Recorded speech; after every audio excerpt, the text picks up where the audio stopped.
la imagen del Cerro del Topo Chico, tan entrañable y querida por los regiomontanos, por tenerla siempre presente en nuestros días de movimiento en la ciudad, nos sirve de base para recordar los primeros 60 años de la historia de la televisión en Monterrey.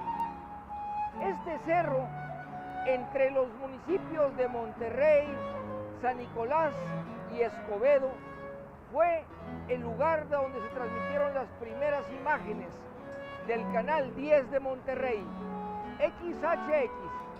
Así empezamos, atendiendo los diferentes momentos de la televisión aquí, haciendo juntos un capítulo de la historia nuestra, la televisión en Monterrey.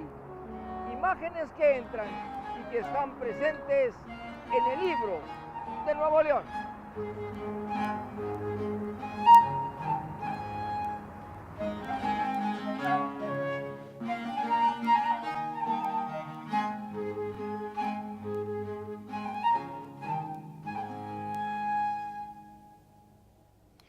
Con la llegada de la electricidad en el siglo XIX, empezaron a desarrollarse una serie de usos prácticos para esta nueva fuente de energía. La telegrafía fue uno de ellos.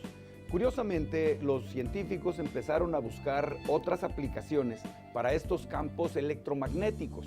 La electricidad es una energía que genera cierto tipo de campos llamados electromagnéticos. Apareció un científico en Gran Bretaña, James Maxwell, que vaticinó que dentro de estos campos de energía se podía desarrollar una aplicación para el espectro llamado radioeléctrico, es decir, señales transmitidas sin un cable, transmitidos por el aire, digámoslo así, y que estas señales podían ser portadoras de alguna clave o de algún tipo de señal.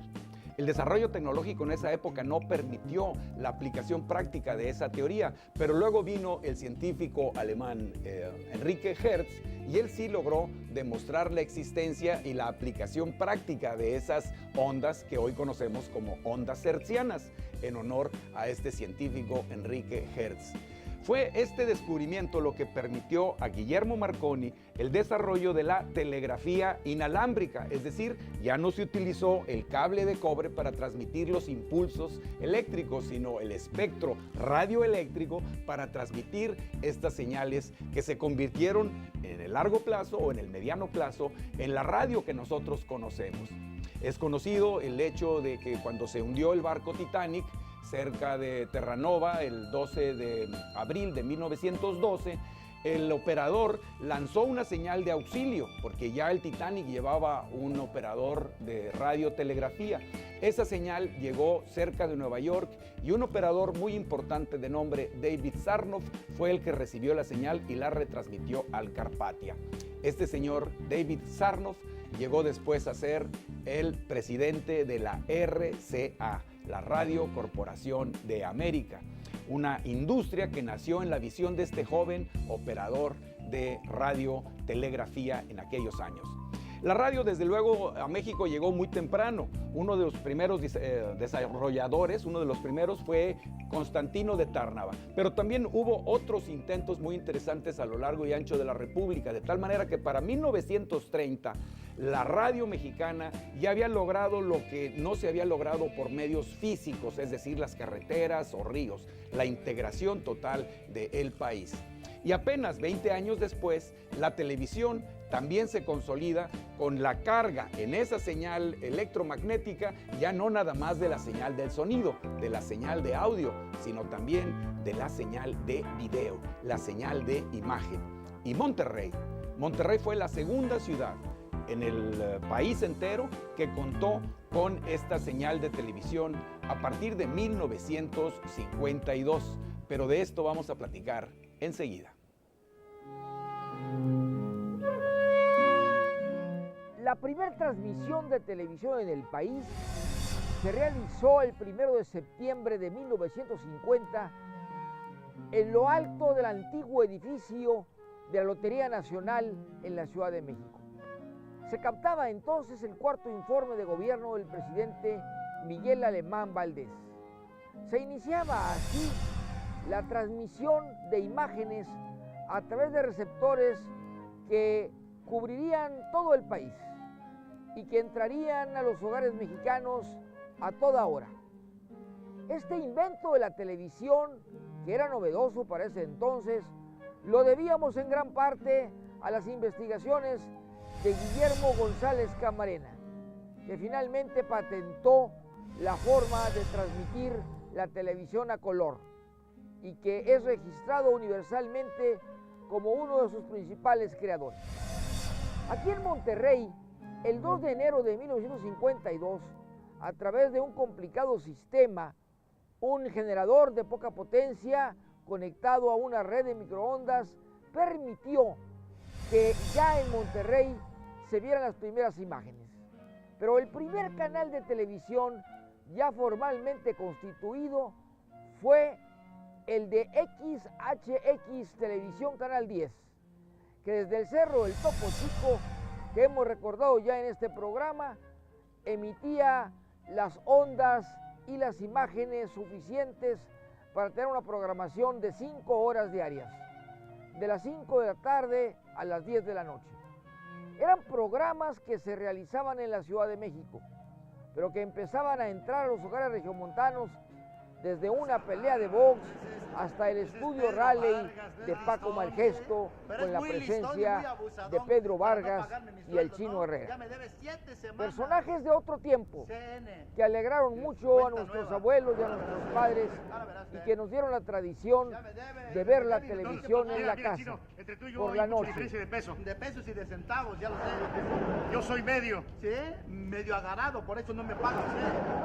¿Sí? Y de sacar de ahí los temas que más adelante serían producto de un trabajo, de una etapa de la vida, de una relación con otras personas, y así la televisión fue ocupando un lugar en la vida de los mexicanos. En Monterrey, las marcas Sony, RCA Victor, Philips empezaron a venderse y a reproducirse. La televisión formó parte del ambiente regio y se quedó y sigue y seguirá en Monterrey y en Nuevo León.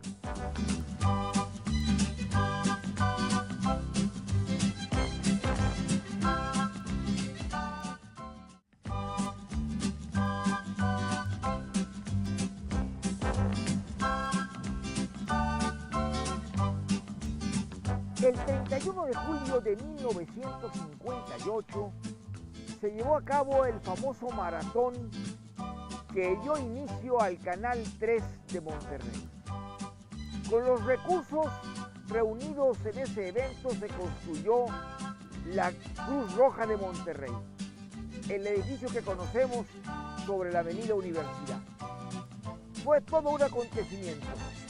La presencia de Paco Malgesto, Francisco Rubiales, que era ya el principal animador de la televisión nacional, vino a México, a Monterrey, vino a presentar más de 50 artistas de primer nivel para que los regiomontanos disfrutaran de la televisión desde la mañana hasta en la noche. Y así seguiría desde esa transmisión inaugural. De aquella época recordamos a don Jesús Garza Hernández, don Chucho, creador del programa Codazo, en donde participaría por más de 30 años a la 1:30 en punto. ¿Cómo quedado? Pues me costó 3 pesos y no creas que esta cajetilla es ahí nomás. Desde que me estás dando tu visero yo ya no compro, pues para qué. Si aquí está la papa. ¿Qué noticias me traes, Mario? Te decía yo que entre las peticiones que se han hecho a los nuevos diputados locales, junto con Mario Valle, aquel locutor de baja estatura, que hacía con don Chucho la pareja que llegaba al fondo de la noticia, al comentario amable y a la plática de sobremesa.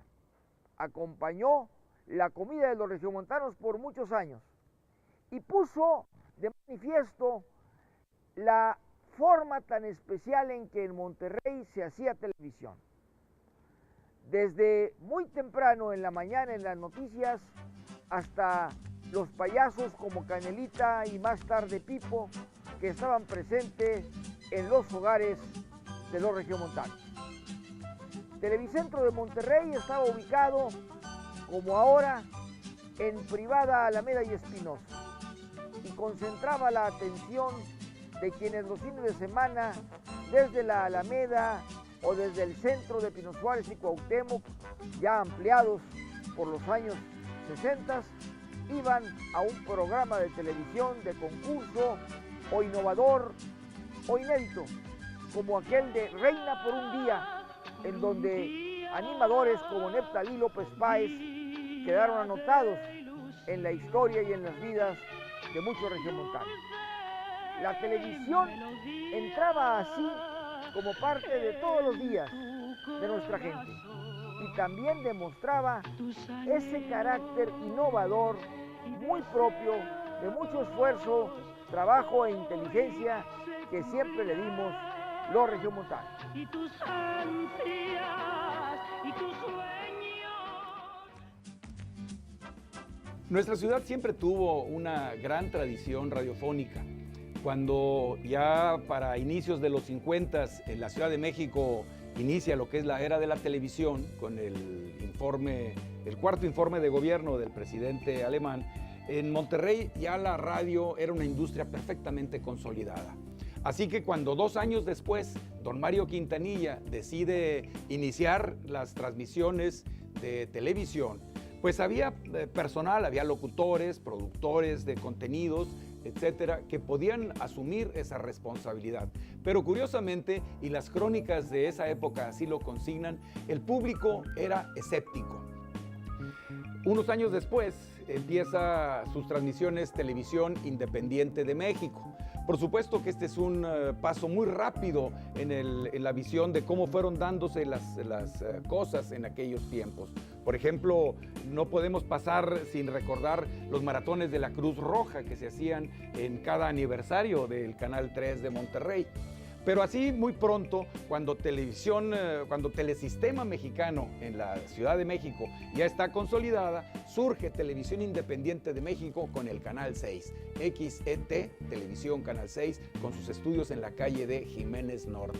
Y ahí empieza una nueva etapa de la televisión regiomontana, en donde por supuesto es muy importante la llegada de los productores cubanos, pero también la consolidación de figuras mexicanas de primer nivel, como el actor Tony Carvajal o el locutor Neftalí López Páez, también el profesor Girafales, que luego fue conocido, Rubén Aguirre Fuentes, que luego fue conocido como parte del elenco de Chavo del Ocho, y bueno, desde luego el gran programa que generó Reinaldo López con Vianey Valdés y la gran creatividad de Homero González. Pero esto ya fue a mediados de los 60s, en este rapidísimo recorrido por la historia de nuestra televisión regiomontana.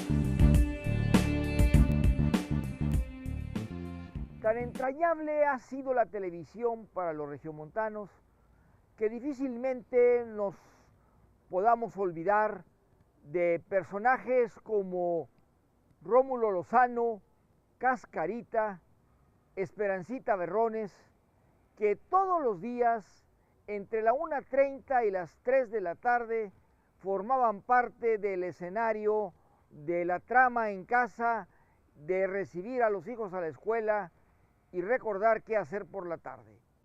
No malgasten el agua, no. Hace falta esa agüita pa' quitarme este jabón.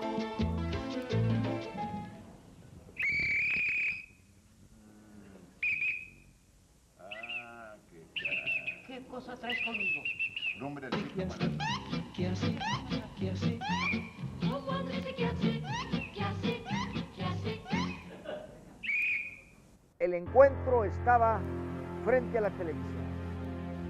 Ahí se supieron noticias como el asesinato de Kennedy en 1963 o la llegada del hombre a la luna en 1969, un domingo por la noche, el 19 de junio. Y así la televisión iba marcando la historia de las décadas de Monterrey. La llegada de Paco Malgesto en aquel maratón, en donde decía haber estado acalorado desde la llegada del aeropuerto a Monterrey, marca el grado de participación de las personas de aquel entonces. Pidió una camisa del público.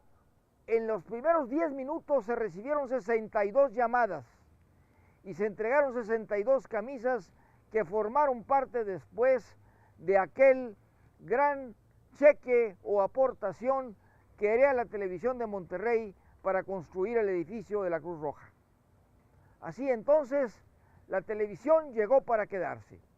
El nombre de la empresa que le da a la televisión regiomontana un espectro amplio es la cadena televisora del norte, que se convertiría más tarde en Televisa Monterrey.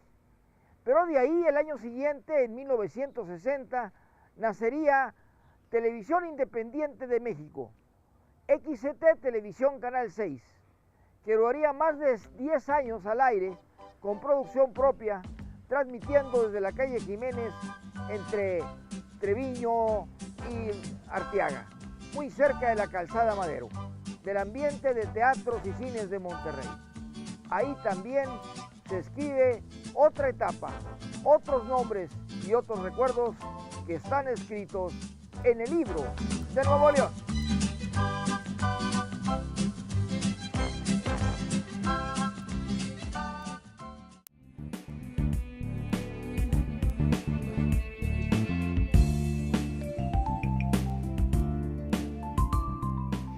Para finales de los 60 en nuestra ciudad ya la competencia por el público televisivo ya era muy fuerte. De hecho, desde Televisión Independiente de México se hizo famoso aquel eslogan: sin competencia no podrá haber buena televisión. Y desde luego que Canal 6 hizo en aquella época honra a su eslogan de batalla. Pero luego aparece el Canal 12. El Canal 12 con una programación muy particular, donde destacaron personalidades como Rómulo Lozano, Tello Mantecón y una serie de personalidades en donde desde luego destaca el arquitecto Héctor Benavides. Sus transmisiones desde el piso 26 de la Torre Latino, en aquel tiempo el Condominio del Norte, pues se hicieron muy famosas porque tenía un arraigo popular muy señalado. Poco después llega la señal de CENPAE, el Centro de Estudios de Medios y Procedimientos Avanzados para la Educación, un intento de televisión pública muy interesante que desgraciadamente no llegó a culminar a nivel nacional como debió haber sido su destino. Pero aparecen otros intentos de televisión pública que no pueden ser obviados. Desde luego lo que fue conocido como Canal 28 y que ahora es nuestra televisión de Nuevo León, Radio y Televisión de Nuevo León, conocido antes como el Canal 28, que ahora por sus repetidoras ya no le decimos Canal 28, pero es un tipo de televisión pública que cumple una función diferente a la de los medios comerciales, que tienen la finalidad de generar ganancias para sus propietarios. Acá el contenido lleva otra intención en cuanto a diversificar las opciones de información, de entretenimiento y de cultura para el público televidente. Y por eso nos da mucho gusto hacer este recorrido para acordarnos de esa televisión que nos ha acompañado ya durante 60 años, un poco más de 60 años aquí en Monterrey, desde esta nuestra televisión pública de Monterrey, en donde ahora, por último, habría que mencionar el Canal 53 de nuestra universidad. Así es que es todo, amigos, hasta la próxima.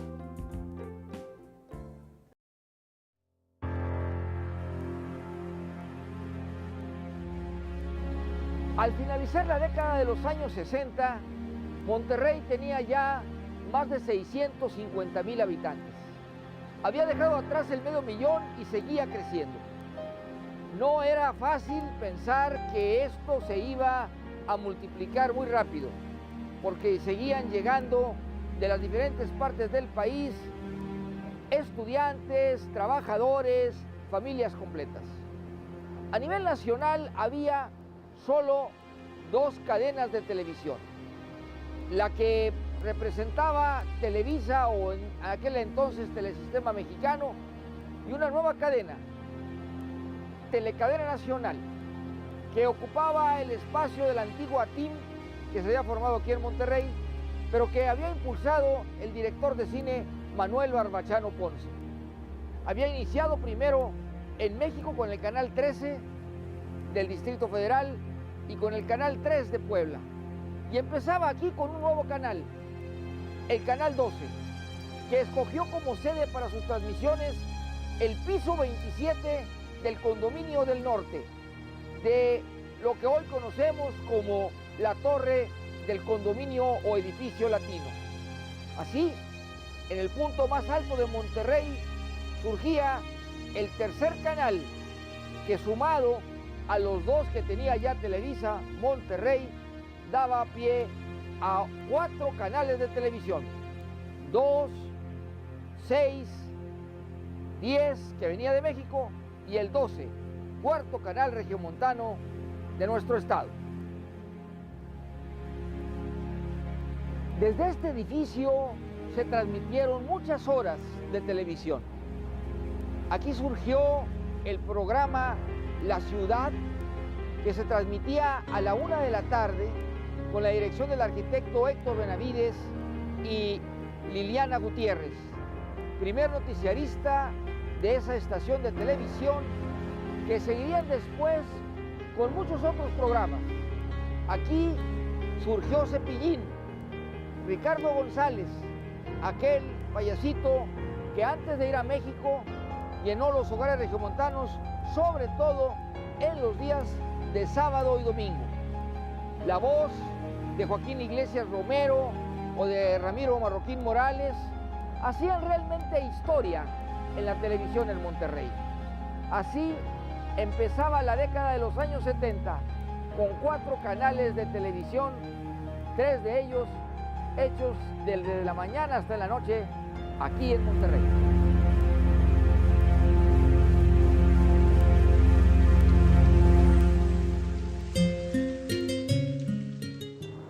En el año de 1981 surge un nuevo canal de televisión, XHMNL, Canal 28. El gobierno del estado de Nuevo León, en el sexenio del gobernador Alfonso Martínez Domínguez, consideró necesario tener una señal más, un enlace entre las distintas instituciones de gobierno y el ciudadano. Así nace el primer canal de televisión pública en el norte de México, creado por un gobierno estatal. Desde entonces, el Canal 28 ha tratado de llevar hasta sus hogares cultura, educación, entretenimiento, deportes y todo lo que hace posible una vida llena de actividades para todos. Así llegamos al final. Agradecemos mucho su atención, su preferencia. Les invitamos a que el próximo domingo nos vuelvan a acompañar y estar con nosotros a leer otras páginas del libro de Nuevo León. En la producción, Pati Acosta, Alberto Hidrogo en la cámara. En la postproducción, Mario Treviño y Everardo Arbizu. León Regio se despide con la satisfacción y el orgullo de ser de Nuevo León. ¡Por hoy es suficiente!